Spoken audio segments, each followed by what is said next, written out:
Story time about why my aunt put me back into foster care. Yes, she put me back into foster care. So a little background information, I was 15 years old and a sophomore in high school. But whenever I was 12 years old, I was in a very abusive household. And I had two younger sisters. One was 11 and the other one was 9. Fast forward, all of us were put into foster care. I got placed into many shelters/group homes because of my behavioral issues.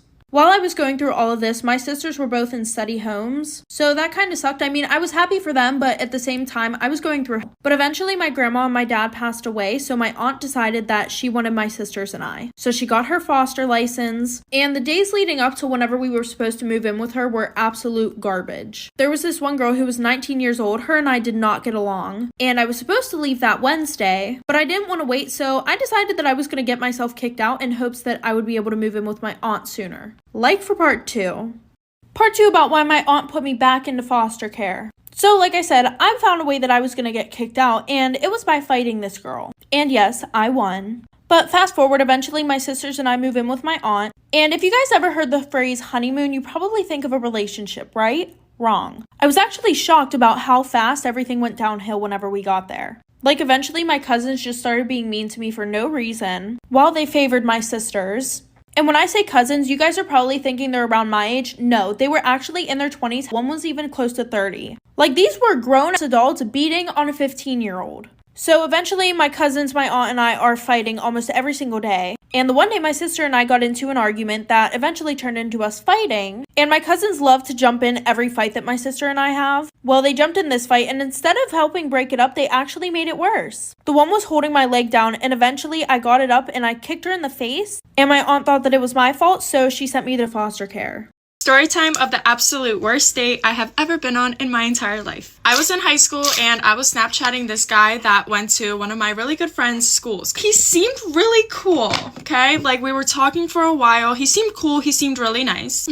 I had really strict parents at the time, so they couldn't know that I was going on dates with anyone, getting out of the house, all that stuff. So I told him he can come over, and he said he wanted to take me on a little date. So I told him, be cautious. My parents can't know that you're here. And he said, no problem. I will make sure, you're all good. Don't worry. So the time comes for him to come over, and he starts banging on my door. And then I open the door, and he's like, Maggie, quick, your parents are in the driveway. And I'm like, what? He's like, just kidding.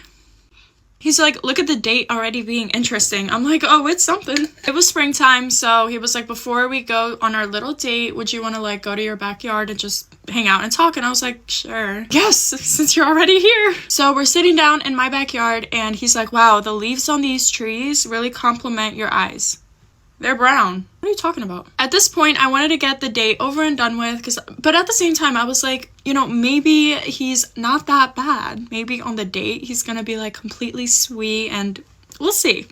So he takes me to Chick-fil-A. He was like, I don't know, thought this was a perfect option, so you didn't think I was one of those guys who likes to do too much. I'm like, oh, you're definitely not doing too much. It's time for us to place our order. We go up to the cashier, and she was like, what can I get for you guys? And he was like, yes, can we please get a large fry? And he was like, what sauces do you want? Pick any sauces you want. And I was like, any sauce? That is so generous of you. At this point, I was literally starving because I hadn't eaten because I was preparing for the date. You guys, that's not even the worst part. He doesn't have his wallet on him, so he asks me to pay for his lame little French fry and sauces.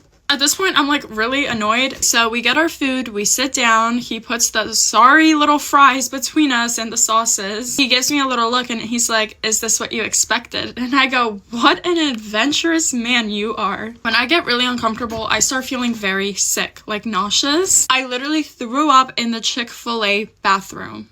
Chick-fil-A. So I come out of the bathroom. I'm really annoyed. I'm mad that I wasted my time. I come out of the bathroom and he's like, are you okay, my little Coke bottle? Bro, we're going home. Pack it up. Eat your last French fry and take me home. Just when you thought it couldn't have gotten any worse, it was literally pouring outside. So he tells me, he puts on his hood and he tells me, last one to the car is a rotten egg. I'm like, I'm not doing this with you. Not only did dude not give me his hoodie or anything, but he runs to the car. First of all, ick. He's prancing to the car and he rushes inside and he's like, Doesn't even open up my door or anything. So we pulled up to my house. It was time for him to drop me off. He asked for a kiss. I told him I had a disease. I couldn't do it. The thing about him was that he wasn't like mean. Like he was nice. Like when it came to the sauces, he was like, pick whatever sauce you want. Like he was like nice about it, but it was weird. I don't care though. I blocked him on everything. I've never gotten the ick faster than I did with him. My Coke bottle?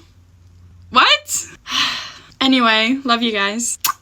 This is literally why I hate going to the doctor. So when I was like 12, and I'll never forget this, my parents were worried I might have an iron deficiency because I had really bad dark circles all the time. Every time I stood up, everything went black and I felt like I was gonna pass out. I always felt just like super weak, and I missed my period for like 4 months. So my mom took me to the doctor, and this was not for a checkup. They didn't weigh me, take my height or anything. It was solely scheduled as a blood draw. So I come in for the appointment with my mom. I sit down on the table, and the first question this guy asked me is, do you use pads or tampons? Like, hello, what does this have to do with anything? I don't know if this is a normal question for doctors to ask, but considering I was just there for a blood draw, it seemed very out of the ordinary to me. And I've had my fair share of doctor's trips in my life, but I have never been asked that. Plus, we hadn't even told him that I had missed my period at all, so I was like, how is this related? So I answered the question, and bro doesn't even mark anything down on his clipboard. I was like, so is this just out of curiosity? So then he starts talking about the blood draw to me and my mom, like telling us what's gonna happen. As he's talking, he starts walking over to me, and with absolutely no warning, he just lifts up my arms and puts his hands on my waist, like facing me. And I jumped a little bit because obviously I wasn't expecting it. And as he's still talking about this blood draw,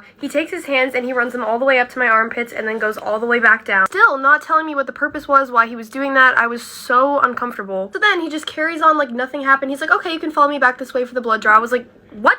Also, side note, this dude was like 40 and I was 12. Then he finally takes me back to get my blood drawn. The lady shoves the needle in my arm, misses, like rips it out. It tears on my skin. My arm's bleeding everywhere. She was like, oh, sorry, I'm new. She tries again on the same arm, misses again. Then she wraps my arm and she's like, we're gonna try the other one. Eventually she got it, but that whole doctor trip was just so traumatizing for me as a child. Like, I literally hate going to the doctor to this day because of it. Anyway, turns out I had a raging iron deficiency and anemia. And fast forward to now, I haven't taken my iron pills in months. Why? I don't know.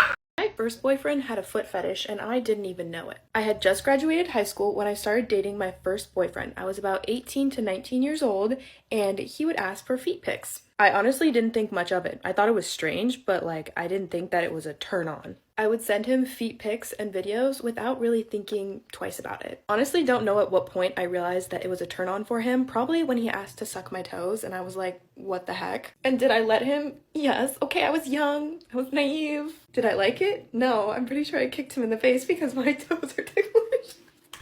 Now, the reason why I didn't know that this was a turn on is I was homeschooled my entire life and I was raised super Christian and very sheltered. I was also taught that modesty was really important, but modesty was wearing skirts down to your knees and not showing your shoulders. It never had anything to do with covering your feet. I also just didn't know that foot fetishes were a thing. Like, my brain could not comprehend the fact that someone would be turned on by feet. I remember sending him a video of my feet splashing in a puddle and then being like, just for you, babe.